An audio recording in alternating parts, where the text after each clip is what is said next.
I'm Corbett Wall with DB Auction, here with your feeder flash for Tuesday, May the 19th, brought to you in part by VitaFirm, best cattle mineral you can buy, made by Biozyme right there in South St. Joe, Mo, and sold by my good friend Dave Gallagher, also known as Steve. A positive start for the week, and that's always good, especially going through this pandemic, and we search for good news at any opportunity we can get it. But the board was up good on your cattle, your stock market was up good, we had fat cattle sales that were higher again, or trading towards the northern part of last week's trading range there. We had a heavy movement of cash negotiated sales last week. Our slaughter continues to improve. Box beef cutout values are coming down, and not that that's a positive, but you know, the gouging that the packers are doing on the retailers and on the consumers is starting to tighten up, albeit it's got a long ways to go to get anywhere near what would be honest. But your auction markets on your feeder cattle were all positive, but just an overall positive kind of a day to start out on a Monday. But I tell you what, we still are searching and trying to find better ways to figure out how to get through these big numbers of cattle.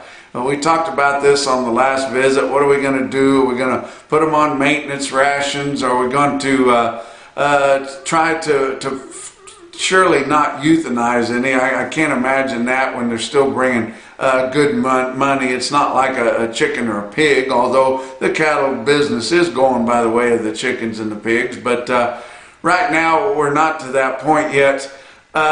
We've got these smaller locker plants and slightly larger than that doing all they can do. You can't get into one really for the rest of this year almost anywhere I've talked to. They're backed up. A lot of the guys that I know that sell beef, home-raised fresh beef there from the farm direct, they are swamped. They are having trouble getting their cattle processed so they can fill orders, and people are really realizing where their beef comes from, and they're wanting to buy it closer to home and something that they know the source of. And then whenever you get something like that, of course, they can put a country of origin labeling and even tell you exactly where it came from, and people are feeling real good about that right now. But it's just hard to get all these backed up cattle. We think we've probably got over 1 million head of them backed up now. That sounds like an awful lot, but you know, any idea of what we could do? You know, I'm like one guy that called me on Monday. If I hear one more guy say, well, we need to pool our money, we need to get the checkoff dollars back and build a packing plant, they're not going to give you the checkoff dollars to build a packing plant with. They've already got that money allocated to other things. Of course, NCBA uses that money for 70% of their budget there to pay their employees and workers and things like that, and that's been well advertised. They don't want to do anything to help straighten out the cattle business, the marketing end, the bottlenecks that we get into, and they've pretty much made that clear. And we're starting to see a lot of people take sides on that, and you can see which people are getting money for research and funding and different things like that, and you can see the people that are grassroots and really want something done. But we're kind of starting to separate in that manner right there, and what we'd really like to see separate is your largest cattlemen's association separating from also representing the beef business too, because it's a conflict of interest, and we don't think that that's the way that it should be done. And was talking with another fellow on Monday, remembers he was sitting in the meeting whenever they decided to join ranks there, and then he was shaking his head to himself, knowing that it was a bad deal when it started, and we wish that it hadn't gone that way, because it was inevitable that we were going to come to a point where we were going to have big differences, and we've seen with the way that your packers have gouged on the beef side and refused to really support the cattle side, that beef business and cattle business are two separate entities, and it would be hard to be an advocate for both of them at the same time, really, if you're really supporting the individual companies or corporations more likely. But how can we get through these cattle? I had one guy say, hey, instead of giving a bailout, let's build some tents and some portable coolers and start processing these cattle. Just like they built the hospitals for the COVID deal when it first broke out. Well, yeah, that'd be a great idea if we could get people together to do something like that to help save the industry. But like I said on our earlier week visit, I do think we'll eventually work through these cattle with the help of these smaller plants up there whenever we finally get these major plants back online, and we're getting closer all the time, running them full bore if you can get the packers to do so, because they are so disciplined and so patient because they know they're going to get most all the cattle anyway, so why not just sit and wait for them to come to you? At least when the supplies are tight, they can fairly rationally charge these whorehouse prices on the box beef cutout values and for all of your retail products that they're gouging the people with. But one idea that I thought, and of course it's got to work for your cow killers too. It's a whole lot easier to hold these cows up than it is steers and heifers. Guys say, we've actually heard one outfit say, open the CRP lands and we can turn the cattle out. We're going to turn showless fat cattle out. I tell you what, they would melt quicker than a cream pop in the West Texas sun. That won't work. But you can hold cows pretty easy. And in most areas, we've got some decent grazing conditions left. We could open some ground out to hold these cows on, and that wouldn't kill us. The cows aren't going to change a whole lot in 6, 8 months, even a year, if you just kind of hold the cows out there. But some of these plants are rigged up well enough that they could just about as easily slaughter our backlog of steers and heifers. Now, it would have to work out for the cow killers. Of course, many of them are the same big corporates as your steer and heifer slaughter, but not all of them. And some of them do a little bit of custom kill themselves already on slaughter steers and heifers. But that's an idea, if there was a way that we could use some money that's being allocated to give them an incentive to kind of hold the cows off for a little bit, find a place to turn those out and just hold them off and start working through this backlog of steers and heifers. And that's really, really what we need to get done. But tell you what, this COVID deal, everybody is sick to death of it. We're coming up here on the unofficial beginning of summer. Everybody normally has plans on Memorial Day weekend, and everything's pretty much shut down. Normally I'd be heading down to Ruidoso, New Mexico for the big opening weekend of the quarter horse races, and always a good time there and see a lot of friends. I checked on that. They got quarter horse racing, no spectators. Yeehaw, that's a lot of fun. Not much going on unless you're a lake person or live near the beach. That's about all you can do. All the rest of us that like to go places and do things, all the things are canceled and there's no place to go. But it's getting real frustrating. I was talking to one of my very close friends, Greg Harrison, that lives out in Missouri there, and asked him what he found to do over the weekend, and he said, well, there's a little country sale barn not too far when I know right where he's talking about, in Montgomery City, Missouri. Used to be a weekly cattle auction and then was shut down for a while. Now back going again, but just kind of an old country sale, and they have a sheep and goat special there once a month, and they have little sales here and there. Well, they had a horse sale on Saturday night there, and he said, yeah, me and my neighbor, we decided we'd go over and check that out. My gosh, he said, people are itching to go somewhere so bad. He said we started getting closer to that place, and he said there was no place to park.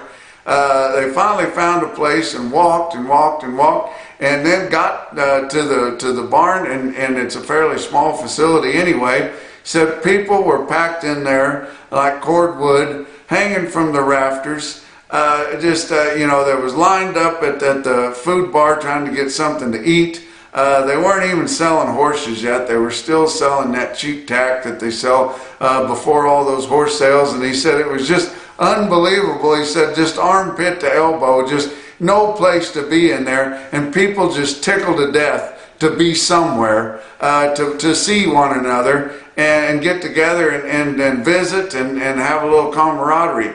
That's the way country people are. There was nobody there forcing social distancing or anything like that. And I said, well, did anybody seem to be scared of the COVID? And he said, oh my gosh, he said, some of the people that I saw there, he said the virus would run from them. He said the people that come out of the bushes and out of the hills to go to that horse sale. But I got a kick out of that story, and I thought maybe some of you guys would too. But let's look at the board for Monday. June live cattle futures up $1.72 at 98.72.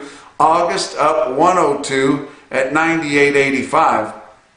Your May feeder cattle up 187 at 126.60. August up $1.47. And these are good, moderate, healthy gains. Nothing crazy that makes you think it's just going to bounce right back the next day. But good gains there. August up $1.47 at 132.55.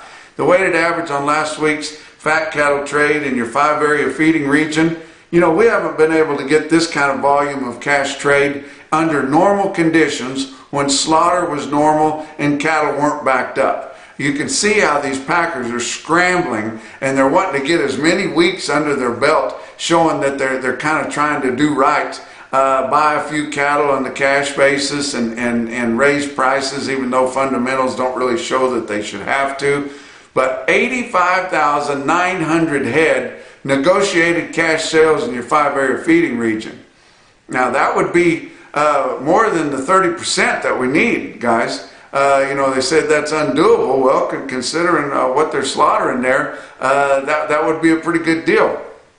But you take that 85,900, compare that to 55,100 last week, and a year ago, the same week when everything was normal, only 62,700 head negotiated cash sales. And that's when your packers really lull everybody to sleep, is under normal conditions. Then when they get to a crisis, that's when they gouge. And then when somebody blows a whistle on them and they start investigating, then they start trying to play more fair and make it look like they're on the up and up and they're not scoundrels and trying to do the right thing there. But look at these wide price spreads on your fat cattle. Normally we got most all the cattle sell at the same dollar value, especially live, maybe $1, $2, $3 difference, mostly because of the northern feedlot area and the southern feedlot area. But last week, live sales steers and heifers ranged from $1 to $1.20. That's a long spread. And that 120 was just to kind of look good on paper and look good on the quote, because you look at your weighted average on live steers in your 5-area feeding region was 112.31. That was still $7.81 better than the weighted average from the previous week on steers. Dress sales steers and heifers ranged from 170 to 190, with the weighted average being 179.65. That was up $19.80. These things are just wild and crazy, and you think, well, what fundamentally happened, as we're backing 1 million head of fat cattle up that caused your packers to come in there and raise the price? They're embarrassed of themselves. They've gouged so much, over $2.50 a pound, on their box beef cutouts, compared to where they were, before we started, well over $2.50 a pound, and they're embarrassed of themselves. They look back and they thought, we might have got a little greedy there. It's going to be hard to make an argument that we weren't gouging here whenever the DOJ comes in to fine us. And we've got to do everything we can to try to save face and make things look as good as they can. And they're going to try to get as many of these weeks under their belt before they come down with the hammer, which I'll have to see it to believe it. To see some of these investigations actually come to fruit and somebody have to pay the piper or at least admit to it in ag media and in the public to show what they really did. And I tell you what, I don't think people would be very kindly to them, and likely I don't think the government's going to be too kindly to them. You know, and then there's another case of government intervention there. We had to send the DOJ in to do the investigations. I think everybody was for that. All your associations from that, your Texas associations, the Texas Ag Commissioner, KLA, everybody was for that. But they're against government intervention on minimum negotiated cash trade. So they just kind of pick their argument where they think that they need to push. But nationwide, look at the movement nationwide, 103,400 head. So they were active in the great Northwest and out in Pennsylvania and places too. I tell you what, that's a big movement. That'd be a big movement for any week the last several years, 103,400 head, and we didn't even kill 500,000 head of cattle. But you compare that 103.4 to 69,100 last week, and just 72,800 the same week a year ago. One thing that I think is encouraging is that 103,400 head. Now tell me this. This is one reason I think maybe we can get through these cattle. You know, we don't always know what's going on. Your packers bought 103,400 head last week for current delivery, all of them within 2 weeks. Now, I keep hearing stories, guys got formulated cattle backed up a month that just keep getting bigger every day, and some of them they have had to put on just a kind of a holding pattern. But they're going to pick all those cattle up within 2 weeks, and they'll have to pick those cattle up within 2 weeks, or they'll have to put them back on feed for themselves. These cash sellers aren't going to be as easy to get along with as their partners in the formula trade, where they just keep holding them off and not picking up 25% of what they agreed to pick up whenever they made those deals with their formulated buddies. But you know, that's kind of curious when you look at that. Now something else that's curious. Okay, the next best way to sell your cattle rather than negotiated cash is negotiated grid.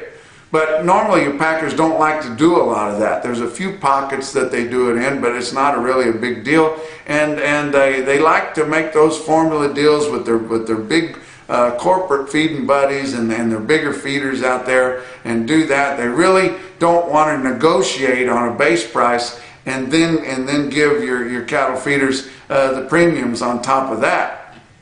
But negotiated grid last week, that's when you haggle upon a base price to start with. That's a good way to sell cattle too. But like I said, there's only a few pockets you can really do that. Most of them are in Missouri, northern Missouri, and Iowa, and places like that. You're not doing a lot of negotiated grid in the southern plains. You know, they just put them on a grid, but you're not going to get to negotiate the base price of it. They'll just give you what they want you to have. But negotiated grid last week, 73,300 head. You think these packers aren't trying to make themselves look good? Just hoping that whenever they do come to these meetings where they have to prove, you know, or try to show that they haven't been gouging. Well, look what we did last week and the week before that. I'm not sure how long this is going to last, but 73,300 head of negotiated grid is by far the largest that I've ever seen. In comparison, you look at last week when they stepped it up to 28,700 head negotiated grid. But a year ago this past week, when everything was normal, there was no cattle backed up, we were moving right along, we hadn't even had the Holcomb plant fire or anything. A year ago this last week, only 11,900 head negotiated grid. You know, they're just smoke and mirrors, trying to save face. Don't let the fire go out on them, guys. We've got to use this opportunity to get something done. And as I said on the last visit, even these legislators that don't know which end of a cow gets up first, and that would be most of them, the majority of them, they know that something's got to be done. And I think most of them could be talked into voting for the 50-14 deal. And I tell you what, these packers are getting nervous. They don't want that. They don't want to be found guilty of price gouging. They don't want the DOJ to penalize them, to fine them. And the guys that are making the decisions on these, the difference between the box beef cutouts and what your cattle are bringing, they're probably going to go hide out somewhere. Box beef cutout values, like I said, down hard, and we've been talking to you the last couple of weeks about this. We were going to look up one day, and all of a sudden this thing is just falling completely out of bed. Don't let them use it for an excuse to kill the fat cattle market. Let them keep trying to look good in the investigators' eyes. But choice cuts Monday afternoon, $414.95, down another $19.37. Your select under $4 a pound now. You know, and you think, when would it ever got to $4 a pound? Never before, but under $4 a pound, $394.87, down $24.19. And look at the movement. You know, we've had sticker shock, and we know that these retailers need product. They got to keep these shelves filled. When people come in there, they get really nervous and panic when they don't see anything in there. 179 loads just for the one day. Amazing. Your slaughter, stepping it up a little bit. 94,000 head. That's 8,000 more than last week, and just 26,000 back of the same time a year ago, which was kind of a big slaughter day. But that's encouraging. We're starting to move forward with this a little bit. But let's look at your feeder cattle market. Your real-time index on DB auction late on Monday, 127.02, up 119. That's pretty encouraging. Your big high volume sales on Monday, Oklahoma National Stockyards, Oklahoma City, 9,100 head there. No sale next week for Memorial Day, and if you're like me, you can't believe that next Monday's Memorial Day already, but it is. But Oklahoma City, feeder steers $1 to $3 higher, feeder heifers $2 to $6 higher. Some of your lighter weight feeder heifers that weighing under 850, $1 to $2 lower. Your calves were kind of steady to $4 higher, and most of the gain there was on your heifer calves too. Joplin Regional Stockyards, 5,500 head there. No sale next Monday in Joplin either for Memorial Day. All classes of feeder and stocker cattle in Joplin sold pretty much steady. Look at this one stick out sale from Joplin. 53 head, 650 pound steers at Joplin Regional Stockyards, $154.50. Now that's impressive there. I always talk about Joplin selling commodity cattle. They can sell whatever you bring them, and you bring them the top kind. And you know, it's a really refreshing deal where people bid against one another and the price goes up. These guys that are against the minimum negotiated cash trade on fed cattle said, well, how are you going to get any more cattle for your top quality kind? You make people compete and bid against each other until you get a fair price for them. Imagine that. Russell, Iowa, Russell Livestock, 3,000 head. Calves there, $6 to $10 higher. Spots $15 higher. Feeder steers $2 to $4 higher. Individual quote that I thought was pretty interesting. Sioux Falls Regional Livestock out of Worthing, South Dakota. You know, we just recently picked them up as one of our broadcast barns there. View and bid that sale at Sioux Falls Regional every week, multiple sales per week. 112 head, 780 pounds. That's scaring the heck out of 800 pounds at 135 at Sioux Falls Regional. But the best quote that I saw anywhere comes out smack dab mid-Missouri. My good friend Jack Harrison at the Callaway Livestock Center. Look at this quote. 70 head, 741 pound steers, 147 1/4. And that's your feeder flash for Tuesday.